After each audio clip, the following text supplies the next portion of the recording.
Oke, Assalamualaikum warahmatullahi wabarakatuh. Melanjutkan pembahasan mengenai atribut kunci ya, untuk Anda yang memiliki booster terbatas yang menginginkan skuad yang bisa bersaing dengan lawan, berarti secara logika Anda harus memilih atribut mana dulu yang harus dikembangkan gitu ya. Pada kesempatan ini posisi ML atau ML dan MR ya yang akan saya bahas. Jangan lupa untuk posisi yang lain bisa Anda cek di playlist YouTube saya. Baik ML atau MR, ini saya ambil posisi ML ya. Ini atributnya seperti ini. Ya, yang terang ada fitness, speed, kreatif, passing, dribbling, crossing, dan positioning.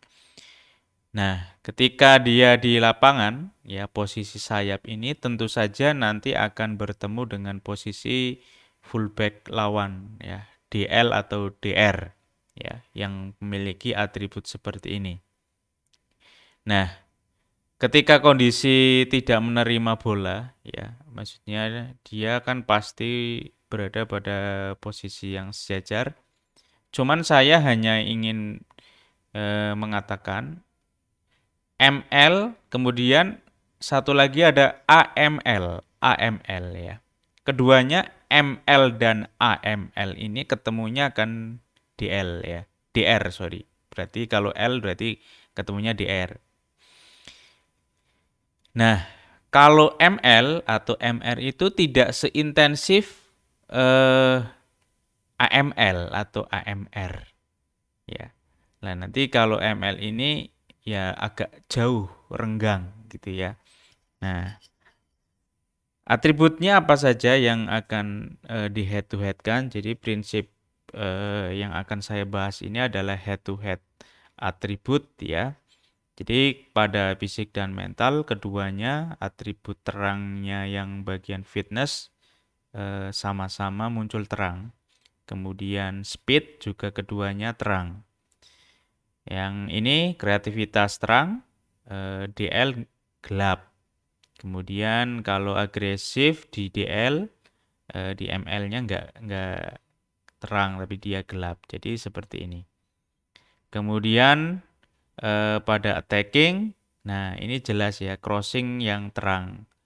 Kemudian pada bertahan, positioning keduanya terang ya. Kemudian di DL itu ada tackling, marking, bravery, di ML gelap. Berarti dengan demikian Anda sudah melihat bahwa fitness, speed, crossing, positioning itu sama yang ada di DL dan DR ya. Nah, pertanyaannya kira-kira dari fitness, speed, crossing, positioning ini yang harus dinaikkan yang mana gitu ya, yang lebih awal ya ketika Anda memiliki poster terbatas. Kalau saya sendiri ya, yang di up pertama itu adalah fisik dan mental dulu, ya. Berarti kalau posisi ML ini sebaiknya adalah fitness dan speed, ya. Jadi ketika dia disandingkan dengan DL ini, nah minimal memiliki atribut fitness dan speed sama dengan lawannya ya, DL itu atau DR-nya. Nah, kalau berbeda kayak gini ya tentu saja Anda secara statistik kalah gitu ya. Nah, tapi kan penentuan kemenangan suatu pertandingan tidak hanya atribut ini, faktor lain. Tapi kita bahas tentang atribut dulu gitu ya. Jadi fitness dan speed, posisi ML dan MR itu di-up dulu ya. Kemudian yang kedua apa yang di-up? Positioning, penjagaan, posisi. Bukan penjagaan ya, posisi. Kalau penjagaan marking ya. Posisi dia penempatan posisinya dia.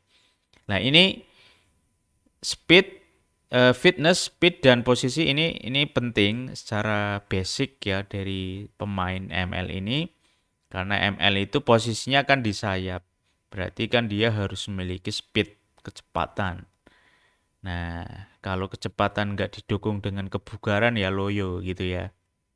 Nah, makanya fitness, speed, dan positioning ini wajib dimiliki ya. Kalau kita ngomong head to head, kemudian bagaimana dengan crossing? Nah, ini crossing itu yang terakhir boleh. Atau Anda kalau kalau diutamakan lagi juga boleh sih sebenarnya. Jadi ada 4 seperti ini karena kan ML itu juga peran menyerang gitu ya.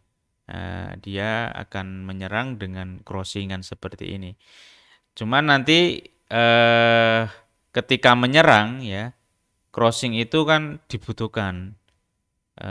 Lah ketika posisi menyerang nanti pada DL itu lawannya itu ini marking akan muncul. Dia menjaga wilayahnya gitu ya. Nah, dengan marking. Nah, berarti DL itu nanti dilihat markingnya bagus atau enggak lawannya itu. Nah, jadi untuk atribut kunci DL atau DR itu sudah saya bahas di awal, silakan Anda cek. Nah, kembali ke ML ini, atribut yang harus dikembangkan menurut saya pribadi, pendapat saya dengan modal atau booster terbatas adalah fitness, speed, positioning, crossing gitu ya. Kalau kalau Anda nggak nyukup, mana dulu kira-kira? Nah, kalau saya fitness speed dulu. Oke, kalau sudah nyampe target katakanlah 130 gitu ya. Nah, nanti ini yang lainnya 100 semua aja. Nah, 100 semua. Nanti kalau punya lagi nih ditingkatkan positioning. Nanti crossing lah. Passing kalau dribbling bagaimana? Nah, ini 100 sebenarnya sudah bagus ya karena ketika dia ditempel atau dijaga oleh DL itu dia kan gelap ya. Itu kalau 100 atau Anda cek lawan dulu boleh. Ini passingnya 106 berarti Anda ini ya 110 gitu idealnya kayak gitu. Jadi kan biasanya kalau di awal liga itu kan Anda cek-cek lawan atau sebelum pertandingan Anda cek-cek lawan. Nah, nanti di up sedikit gitu ya. Nah, oke. Jadi midfielder untuk ML, MR atribut kuncinya adalah fitness, speed, positioning, crossing. Kalau SA-nya bagaimana special ability-nya? Ya sebaiknya kalau ML ini bisa giringan, bisa tendangan pojok. Itu bagus ya. Crossingnya berperan gitu ya. Nah, tapi kalau Anda punya ML dribbling, maksudnya punya ML special ability-nya dribbling, nah ini tingkatkan. Nah, berarti nanti formasi Anda, taktik Anda itu serang terus dengan ML, serangan kedua sayap. Nah, itu. Kalau Anda punya pemain ML bagus, kayak gini dribblingnya bagus daripada yang lain ya. Ini dribblingnya bagus, kemudian punya SA giringan. Kalau Anda main tengah ya berarti yang berperan passingnya ini ya. Makanya sebenarnya kan maksimal atau tidak maksimalnya suatu pemain itu kan bergantung pada taktik dan formasi Anda sendiri itu. Jangan salah ketika Anda main ya, itu dalam ring 10 detik atau 10 menit ya. 10 menit itu tidak ada perubahan Anda ganti. Selalu kayak gitu dinamis. Jangan jangan Anda lihat saja, jangan Anda lihat pertandingan kemudian satu satu babak Anda ganti ya. Kalau tidak ada perubahan Anda silakan ganti-ganti di lapangan itu. Tapi punya risiko.